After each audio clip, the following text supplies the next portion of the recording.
हरे कृष्णा कृष्ण कृष्ण हरे हरे, हरे राम राम राम हरे हरे।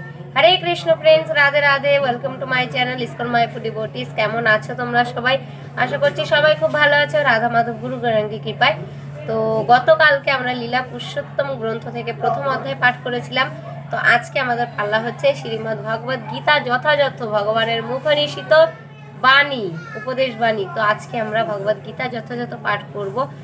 এই দুটো গ্রন্থ শেষ হলে তারপর আমরা ভাগবতম ধরবো। তো এই দুটো গ্রন্থ শেষ হতে মোটামুটি 6 মাস তো লেগেই যাবে, তাই না বলো? তো ঠিক আছে, আমাদের গ্রন্থ এইভাবে আস্তে আস্তে পাঠ করতে হবে, কারণ গ্রন্থ পাঠটা এখন আস্তে আস্তে যেটা দেখছি জবটা মোটামুটি সবাই করছে, কিন্তু আমরা গ্রন্থ পাঠটা এড়িয়ে যাচ্ছি, কিন্তু এটা মোটেও উচিত না। তাই আমাদের সবাইকে আস্তে আস্তে গ্রন্থ পাঠের দিকে আবার নিজের উৎসাহটা ফিরিয়ে নিয়ে আসতে হবে, তাই না? তো চলো কথা না বাড়িয়ে আমরা গীতা পাঠ শুরু করি। तो संक्षेपे मंगल आचरण करेनी। ओम अज्ञानतिमिरान्धस्य ज्ञानाञ्जनशलाकया चक्षुरुन्मीलितं येन तस्मै श्रीगुरुवे नमः। नामयं विष्णुपादाय कृष्णपृष्ठाय भूतले श्रीमते भक्तिवेदान्त स्वामिनिति नामिने। नमस्ते सरस्वती देवे गौरवाणी प्रचारिणे निर्विशेष शून्यवादी पाश्चात्यदेशतारिणे। वाञ्छाकल्पतरुभ्यश्च कृपा सिन्धुभ्येव च पतितानां पावनेभ्यो वैष्णवेभ्यो नमो नमः। नामो महावदनाय कृष्ण प्रेमपदाय ते कृष्ण कृष्ण चैतन्य नाम्ने गौरतिष्ठे नमः। हे कृष्ण करुणा सिन्धु दीनबन्धु जगत्पते गोपेश गोपिका कान्त राधा कान्त नमस्ते। ताप्त काञ्चन गौराङ्गी राधे वृन्दावनेश्वरी वृषभानुसुते देवी प्रणमामि हरिप्रिये। नीलाचल निवासाय नित्याय परमात्मने बलभद्र सुभद्र एवं जगन्नाथाय नमः। जय श्री कृष्ण चैतन्य प्रभु नित्यानंद श्री अद्वैत गदाधर शिवसदि गौरभक्तवृंदम। हरे कृष्ण कृष्ण कृष्ण हरे हरे, हरे राम राम राम हरे हरे।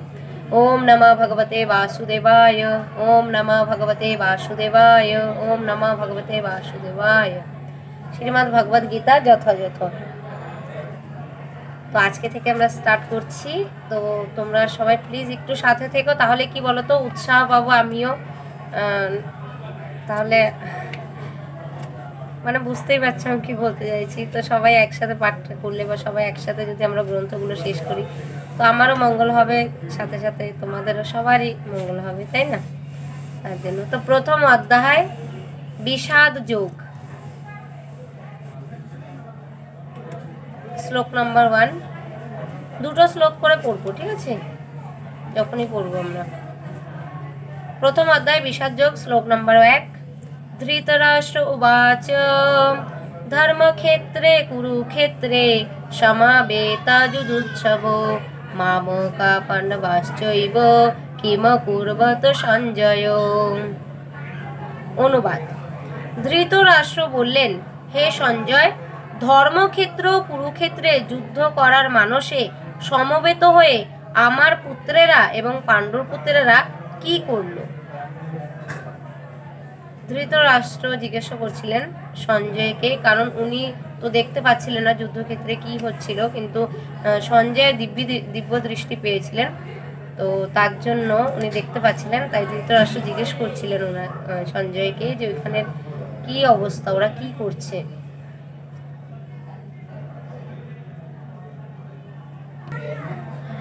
তাৎপর্য শিল প্রভুপাদ কি জয়। শ্রীমদ্ ভগবদ গীতা বহু পঠিত ভগবত তত্ত্ব বিজ্ঞান, যার সারমর্ম গীতা মাহাত্ম্যে বর্ণিত হয়েছে।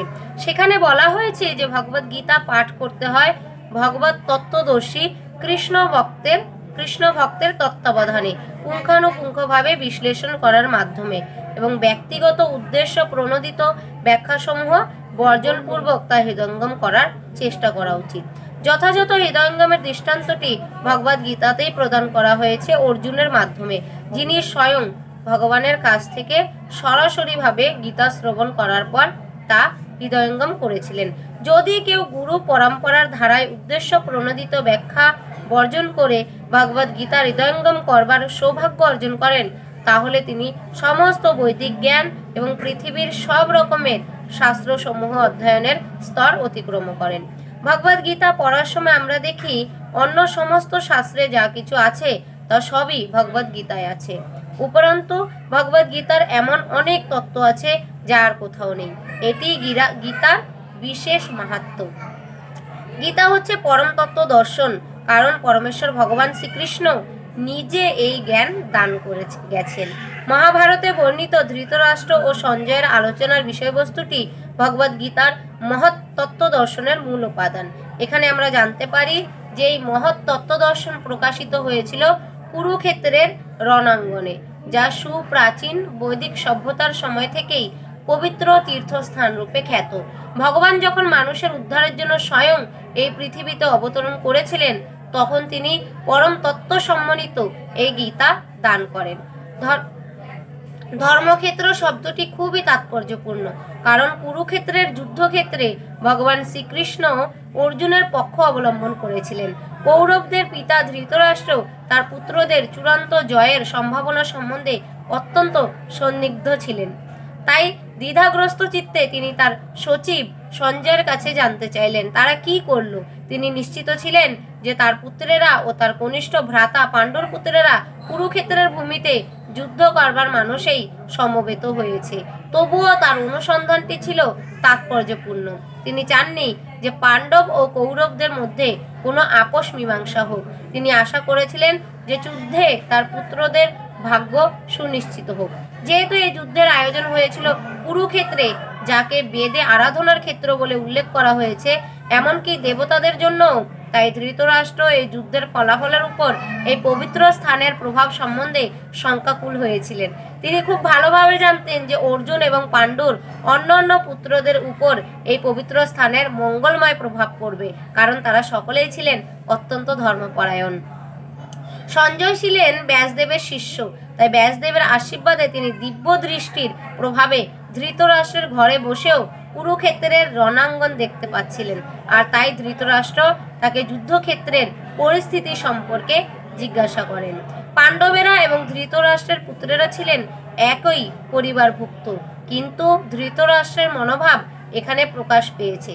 তিনি কেবল তার পুত্রদেরই উদ্দেশ্য প্রণোদিতভাবে কৌরব বলে গণ্য করে পাণ্ডুর পুত্রদের বংশগত উত্তরাধিকার থেকে বঞ্চিত করতে চেয়েছেন। এইভাবে তার ভ্রাতুষ্পুত্র বা পাণ্ডুপুত্রদের প্রতি তার মনোভাবের মাধ্যমেই ধৃতরাষ্ট্রের বিশেষ দৃষ্টিভঙ্গিটি সম্বন্ধে বোঝা যায়। ধান খেতে যেমন আগাছাগুলি তুলে ফেলে দেওয়া হয়, ঠিক তেমনি এই আলোচ্য বিষয়টির শুরু থেকেই এটি আশা করা যায় যে কুরুক্ষেত্রের ধর্মক্ষেত্রে, যেখানে ধর্মের জনক শ্রীকৃষ্ণ স্বয়ং উপস্থিত রয়েছেন, আগাছার মতোই ধৃতরাষ্ট্রের পুত্র ও তাদের অনুগামীদের উপরে ফেলা হবে এবং ভগবানের ইচ্ছাক্রমে ধার্মিক যুধিষ্ঠিরের নেতৃত্বে ধর্মপরায়ণ মহাত্মাগণের পুনঃপ্রতিষ্ঠা হবে। ঐতিহাসিক এবং বৈদিক গুরুত্ব ছাড়াও ধর্মক্ষেত্রে ও কুরুক্ষেত্রে শব্দ দুটির এই হলো তাৎপর্য। তো শিল প্রভুপাদজি তাৎপর্যগুলো এত সহজভাবে লিখে দিয়েছেন যে আমাদের আলাদা করে বোঝানোর বা বোঝার কোনো প্রয়োজনই হয় না। তাৎপর্যটা পড়লে পুরোটা ক্লিয়ার হয়ে যায়, এত সহজভাবে উনি পড়েছেন, তাই না বলো? তো দ্বিতীয় শ্লোক, সঞ্জয় উবাচ, আগে ধৃতরাষ্ট্র উবাচ, ধৃতরাষ্ট্র বলে জিজ্ঞাসা করেছিলেন, এখন সঞ্জয় উবাচ, সঞ্জয় এখন জবাব দেবেন। সঞ্জয় উবাচ, দৃষ্টা তু পাণ্ডবানিকং বুরং দুর্জনস্তদা আচার্যম অপসঙ্গম রাজা বচনম বর্বিত। অনুবাদ, সঞ্জয় বললেন, হে রাজন, পাণ্ডবদের সৈন্যসজ্জা দর্শন করে রাজা দুর্যোধন দ্রোণাচার্যের কাছে গিয়ে বলল। তাৎপর্য, শিল প্রভুপাদকে জয়। ধৃতরাষ্ট্র ছিলেন জন্ম অন্ধ। দুর্ভাগ্যবশত তিনি পারমার্থিক তত্ত্বদর্শন থেকেও বঞ্চিত ছিলেন। তিনি ভালোভাবেই জানতেন যে ধর্মের ব্যাপারে তার পুত্রেরাও ছিল তারই মতো অন্ধ, এবং তিনি নিশ্চিত ছিলেন যে তার পাপিষ্ঠ পুত্রেরা আজন্ম ধর্মপরায়ণ পাণ্ডবদের সঙ্গে কোনো রকম আপোষ মীমাংসা করতে পারবে না। তাই তিনি সেই ধর্মক্ষেত্রের প্রভাব সম্বন্ধে সংশয়গ্রস্ত ছিলেন। যুদ্ধক্ষেত্রের পরিস্থিতি সম্বন্ধে ধৃতরাষ্ট্রের এই প্রশ্ন করার অভিপ্রায়টি সঞ্জয় বুঝতে পেরেছিলেন। তাই তিনি নৈরাশ্যগ্রস্ত রাজাকে আশ্বস্ত করার জন্য বলেছিলেন যে পবিত্র ধর্মক্ষেত্রের প্রভাবের ফলে তার পুত্রেরা পাণ্ডবদের সঙ্গে কোনো রকম আপোষ মীমাংসা করবে না। সঞ্জয় তাই রাজাকে অবহিত করলেন যে তার পুত্র দুর্যোধন পাণ্ডবদের সৈন্যসজ্জা দর্শন করে তৎক্ষণাৎ সেনাপতি দ্রোণাচার্যের কাছে উপস্থিত হলো প্রকৃত অবস্থা সম্বন্ধে জানানোর জন্য। দুর্যোধনকে যদিও রাজা বলা হয়েছে, তবুও সেই সংকটময় অবস্থায় তাকে তার সেনাপতির কাছে যেতে হয়েছিল। তাই একজন রাজনীতিবিদ হিসাবে সে যথেষ্টই পারদর্শী ছিল। কিন্তু পাণ্ডবদের সৈন্যসজ্জা দেখে দুর্যোধনের মনে যে ভয়ের সঞ্চার হয়েছিল তা সে তার কূটনীতির ছদ্ম আবরণে ঢেকে রাখতে পারেনি। কোথাও না কোথাও সেও ভয় পাচ্ছিল। কারণ দেখো, আমরা যখনই কোনো একটা ভুল কাজ করি আমাদের মনে এক না একবার সাড়া দেবেই যে আমি তো এটা ভালো কাজ করিনি, এটার পরিণামও ভালো হবে না। সে যত বড়ই অসুর হোক, দুরাচারী হোক, ভুল কাজ করলে আমাদের ভিতরে যে রয়েছে আত্মা, পরমাত্মা, তিনি কিন্তু আমাদেরকে সায় দেয় বা আমাদেরকে সিগন্যাল দেয় যে না, তুমি এটা ভুল করছো, তুমি করো না। কিন্তু তখন যখন আমরা ওনার কথা শুনি না, তাও ভুল কাজ করি, তাহলে তো শাস্তি পেতে হবে। কিন্তু মন থেকে আমরা যখনই একটা ভুল কাজ করতে যাই, দেখবে তোমরাও দেখবে এটা সবার ক্ষেত্রেই, কোনো একটা ভুল কাজ করতে গেলে একবার না একবার মনের মধ্যে সাড়া আসবে, না এটা করা আমার উচিত না, হ্যাঁ না। কিন্তু যখনই মন ভারী পড়ে যায় আত্মার উপরে, তখন আমরা সেই ভুল কাজটা করে ফেলি। তো যাই হোক, তো আজকে এখানে শেষ করছি। 2টো শ্লোক আমাদের হয়ে গেছে। আগামীকালকে আবার লীলা পুরুষোত্তম গ্রন্থ পাঠ হবে, তারপরের দিন আবার ভগবদ গীতা পাঠ হবে। তো তোমরা সবাই প্লিজ আমার সাথে যুক্ত থেকো, ঠিক আছে? আমি এটাই চাইছি, সবাই প্লিজ আমার সাথে, তাহলে আমিও উৎসাহ পাবো আর আমার ইচ্ছা হবে যে না ঠিক আছে, আরও বেশি করে আমাদের পাঠ করা উচিত। তো প্লিজ তোমরা আমাকে একটু সাপোর্ট করো। আমি এই প্রচারে নেমেছি, গুরু মহারাজকে যে কথা দিয়েছি আমি দীক্ষার সময় যে আমি প্রচার করব, নতুন ভক্ত তৈরি করতে গুরু মহারাজকে সাহায্য করব।